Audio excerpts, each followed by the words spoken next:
credits for us. Next, I'd like to bring James Mister to the stage to talk about how to buy carbon. Hello. Hi, everyone.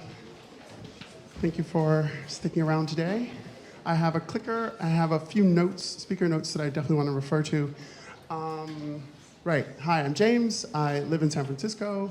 I am a government representative and also advise a lot of companies in the climate tech space and in the carbon tech. I say carbon tech sometimes. I say carbon mitigation as opposed to carbon management in order to not necessarily include the oil and gas industry, but these are all political things.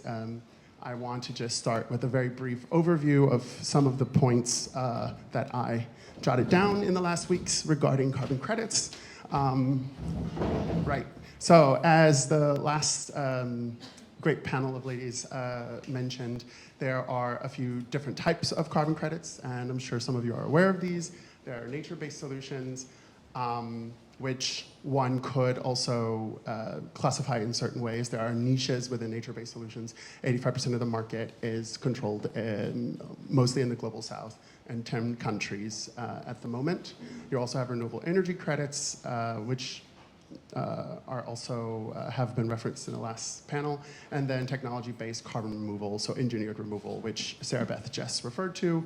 This is actually costlier and but more novel, and is experiencing a lot of growth right now. So just in the first half of this year, they've seen 5.6x growth versus 2022, and that right there in T is referring to megaton, so it's 10 to the 6th tons of carbon that has been removed. 0.61 in all of last year versus 3.2 this year. And that is an ordered removal, I think, meaning that that is the amount that has been ordered to be removed, because sometimes these time horizons extend out 4, 5, 6 years. So not all the removal is happening upon a company trying to purchase a credit to offset it. We'll get to that in a second. I just wanted to give an overview of what the value chain looks like. Then again, I call this the value chain. Some might say procurement, carbon credit procurement chain. There's origination, there's monitoring, reporting, and verification, MRV, which you've just heard about, which is carried out by a verification and validation body, including some of the ones that were just mentioned. There's registration, then the purchase. Sometimes that happens directly with a project originator. Sometimes it happens via a broker or a marketplace. And then there are spot contracts and also forward contracts. So where you purchase at a set price today, or you purchase at a price, a future price. Then there are also alternative products where various types of projects are placed together, and this is also a bit more granular than necessary. Portfolio construction consists of different types of decarbonization forms that are placed together in a portfolio. So let's say you have a corporate buyer, a company, a person that wants to support various types of projects. You might want to then construct your own decarbonization portfolio, maybe in this year, in the coming year. This also requires a bit more knowledge of the types of projects. And then retirement refers to actually, I guess, quote unquote, turning in what you've purchased. So you've purchased removal, or you've purchased a carbon credit in the form of a nature-based solution. You then retire it against your balance. Let's say in year 2023, your company has X amount of emissions.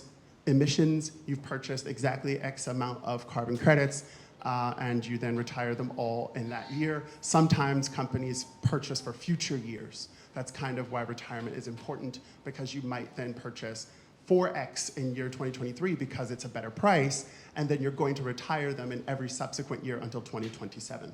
So I hope that makes it make a little bit more sense. Right, the primary actors in the value chain are the suppliers, the project developers, standards bodies and registries, marketplaces and brokers and purchasers. I think that's pretty easy to understand. just to focus on marketplaces and purchasers because this is where you would purchase a carbon credit. They broker purchases. A lot of the early movers are very well known, big names that you have seen here, and this is especially true in the technology-based and engineered carbon removal, which is one of the niches that I specialize in. And then you might have also seen advanced market commitments, a term that is thrown around when big names throw 6, 7, 8, 9-figure deals behind funding large carbon removal or even nature-based solution projects. So they put a $1 billion commitment, they all throw money in, and this is then in order to give the market a push.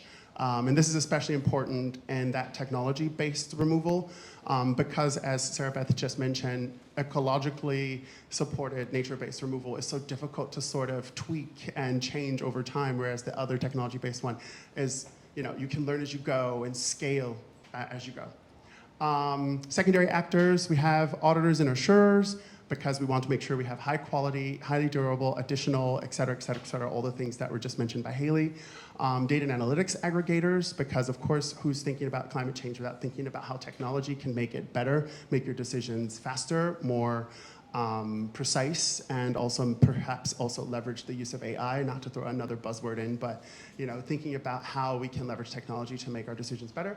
Consultants, also including such as myself, and governments, which create a little bit of, I guess, gray space because you have some governments like Zimbabwe or India or Indonesia that are then also formalizing how carbon credits are allowed to be purchased from their jurisdictions. So whether that then qualifies as voluntary carbon market or then a compliance carbon market really varies. These are the places where you mainly will look then to purchase carbon credits or where you can find them. I can give a few names if you'd like, but I wanted to be unbiased. Right. And then, just some slides of the top 10 examples of suppliers and then the types of the methods of supply as we see here in the technologically engineered removal. Biochar and bioenergy are the two main sources as of right now.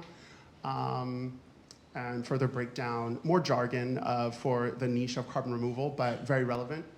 And then top 10 purchasers, and this is specific to engineered carbon removal, yet again. And these are just examples of who's purchasing, who's supplying, who's purchasing, right? And I think that's it.